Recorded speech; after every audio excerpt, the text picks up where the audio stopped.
శ్రీగురుభ్యో నమః. హరి ఓం.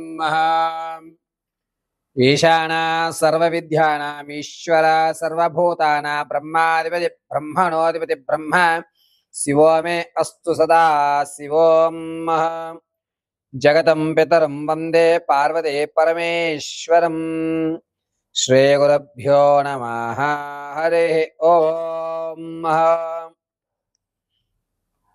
ఈ రోజున జరిగేటువంటి స్థితిగతులు అనుసరించుకుని జాతకంలో ఏ విధమైనటువంటి ప్రభావాలు జరుగుతున్నాయి, ఏ విధమైనటువంటి శాంతులు చేసుకుంటే మనం అభివృద్ధి చెందుతాము, ఆర్థికంగా నిలబడాలి అంటే గనక ఏమి ఆచరించాలి, అదేవిధంగా ఆరోగ్యపరంగా మన స్థితిగతులు మారాలి అని అనుకుంటే గనక నవగ్రహాల యొక్క సంచారణ ఏ విధంగా ఉండాలి, వాటిలో ఉచ్చస్థానం ఏ విధంగా మారినా లేదా కొన్ని గ్రహాల కలయిక వల్ల జీవితాల్లో అద్భుతాలు అనేటువంటి చోటు చేసుకోవడము, అదేవిధంగా కొన్ని ప్రమాదాలు అనేటువంటి జరగడం జరుగుతాయి.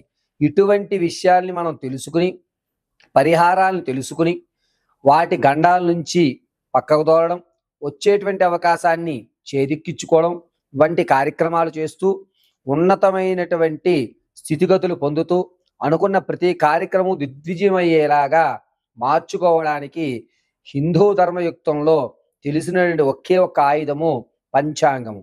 ఈ పంచాంగంలో వివరించినట్టుగా 9 గ్రహాలు ఏ స్థితిని మారుతూ ఉంటాయో ఆ స్థితులను నా జ్ఞానాన్ని ఉపయోగించి మీ అందరికీ కూడా తెలియజేయడం జరుగుతుంది. ఇందులో మొట్టమొదటిగా ఈ నెల ఇప్పుడు ప్రారంభం చేసుకుని వచ్చేటువంటి 23వ తారీఖు వరకు కూడా జరిగేటువంటి కొన్ని మార్పులు, అంటే బుధగ్రహం ఆలోచన యుక్తానికి సంబంధించిన వాడు, గురుగ్రహం శుభాలకు సూచన కలిగించేటువంటి వాడు, దేవతామూర్తుల యొక్క పిల్లలకి విద్యాభ్యాసం నేర్పేటువంటి వాడు గురువు. అటువంటి గురుగ్రహము ఈ బుధుడితోటి కలయిక జరగడము, అది 23వ తారీఖు వరకు ఏ విధమైనటువంటి ఫలితాలు ఇస్తాయి ద్వాదశ రాశుల వారికి అనేది ఇప్పుడు తెలియజేయడం జరుగుతోంది. శ్రీగురుభ్యో నమః. హరి ఓం. ఈశానా సర్వవిద్యానామీశ్వర సర్వభూతానాం బ్రహ్మాధిపతి బ్రహ్మణోధిపతి బ్రహ్మ శివో మే అస్తు సదా శివోం. జగతం పితరం వందే పార్వతీ పరమేశ్వరం. హరి ఓం. మన యొక్క స్థితిగతులు, మన యొక్క ఆర్థిక వ్యవస్థ, ఆరోగ్యం యొక్క పరిస్థితి, అవకాశాలు ఏ విధంగా అందిపుచ్చుకోవాలి, ప్రమాదాల నుంచి ఏ విధంగా తప్పుకోవాలి, అదేవిధంగా ఎప్పుడు ఏ వ్యవస్థలో మనం పెట్టుబడులు పెడితే ఎంత మంచి జరుగుతుంది, ఎవరిని నమ్మచ్చు, ఎవరిని నమ్మకుండా ఉండేటువంటి ప్రయత్నం చేయాలి అనేటువంటి విషయాలన్నిటినీ కూడా నవనాయకుల యొక్క అనుగ్రహాలతో ప్రారంభమవుతూ ఉంటాయి. ఇందులో ఒక్కొక్క గ్రహము కూడా తను సంచరించేటువంటి దిశను బట్టి, తాను ఉన్నటువంటి స్థానాన్ని బట్టి, రాసులు మారేటువంటి విధానాలను బట్టి చక్కగా మన యొక్క జాతకంలో మార్పులు అనేటువంటివి సంభవిస్తూ ఉంటాయి. ఈ విధంగా ఏ రాశిలో ఏ రాశితో మిళితమవుతోంది అనేటువంటి విషయం మనం తెలుసుకుందాం. ఇందులో ముఖ్యంగా ఏమిటంటే రేపటి 12వ తారీఖు నుంచి కూడా 23 వరకు బుధగ్రహము గురుడితో మిళితమవడం, అయితే 18వ తారీఖు తర్వాత నుంచి బుధుడు, గురుడు, రవి ముగ్గురు కలయిక జరగడం అనేది జరుగుతుంది. ముందుగా గురుడు రాక్షసుల యొక్క పిల్లలకు విద్యాభ్యాసం నేర్పేటువంటి గ్రహం. గురువు లేని విద్య గుడ్డి విద్య అంటుంటారు. గురువు ఎంత ప్రాధాన్యం అంటే మన యొక్క స్థితిని మార్చేటువంటి స్థాయి ఈ గురుగ్రహానికి ఉంటుంది.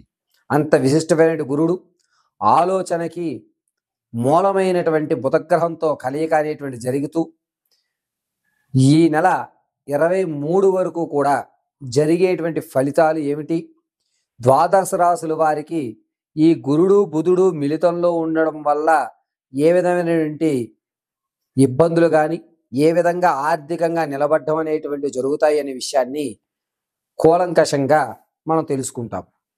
ఇందులో ఏ వ్యవస్థలన్నా సరే దైవానుగ్రహ ప్రకారంగా పంచాంగకర్త వ్యవస్థ పరంగా భగవంతుడు నాకు కలగజేసిన మేధాశక్తిని ఉపయోగించుకుని మాత్రమే ఈ పంచాంగం అనేటువంటిది ఈ నెల 23 వరకు గురుడు బుధుడు యొక్క కలయికతో జరిగేటువంటి అద్భుత ఫలితాలు, అనర్థాలు ఇవి మీకు తెలియజేయడానికి జరుగుతుంటుంది.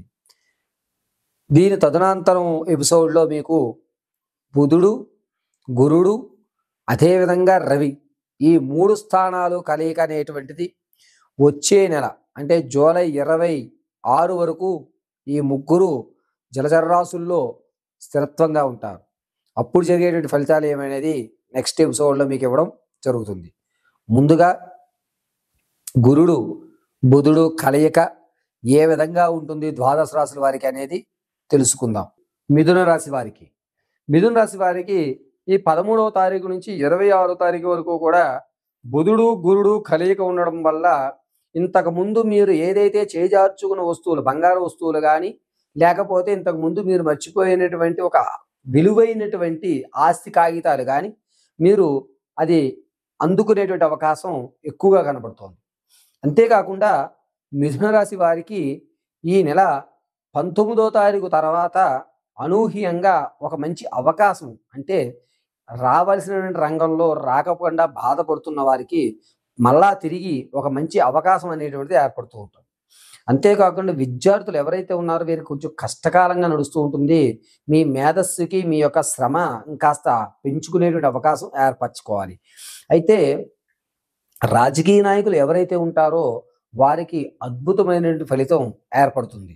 సమాజంలో పేరు పెరగడం అంటే ఇంతకు ముందు ఎవరూ పరిష్కరించలేనటువంటి సమస్యని ఈ 26వ తారీఖు లోపు మీరు పరిష్కరించుకోవడం, అబ్బా మీలో ఈ విషయం కూడా ఉందా, మీరు ఈ పని కూడా చేయగలిగారా అనేటువంటి సంభ్రమాశ్చర్యంలో జనాల ముందు మీ యొక్క పేరు అనేది పెరుగుతూ ఉంటుంది. అయితే సంతానవతులు ఎవరైతే ఉంటారో వీరికి పుత్ర సంతానం కలిగేటువంటి అవకాశం ఎక్కువగా కనబడుతూ ఉంటుంది. ఆరోగ్యపరంగా కూడా ఎప్పుడూ ఉండే విధంగా ఉంటుంది. ఎటువంటి మార్పులు కానీ ఎటువంటి ఇబ్బందులు కానీ కలగవు. ఇక ఎవరైతే మానసికమైనటువంటి క్షోభకు గురవుతున్నారో వారు ఈ 26వ తారీఖు వరకు కూడా దాన్ని పొడిగించుకుని మీ యొక్క ఆలోచన అలా కంటిన్యూ చేయవలసింది తప్ప ఎక్కడా కూడా మీకు మానసికమైనటువంటి ఆనందం ఎక్కడ కలగదు. కావున చాలా జాగ్రత్తగా ఈ యొక్క మిథున రాశి వారు ఉండాలి. అంతేకాకుండా సూర్యుడు మీ యొక్క మిలితంలో బుధుణ్ణి నీచ స్థానంలోంచి చూస్తూ ఉండడం వల్ల 26వ తారీఖు వరకు కూడా మిథున రాశి వారికి కాస్త జ్ఞాపక శక్తి తగ్గుతుంది. నేను చేయలేను, ఇది నేను కాదు అనేటువంటి వ్యవస్థకి ఏర్పడుతూ ఉంటుంది.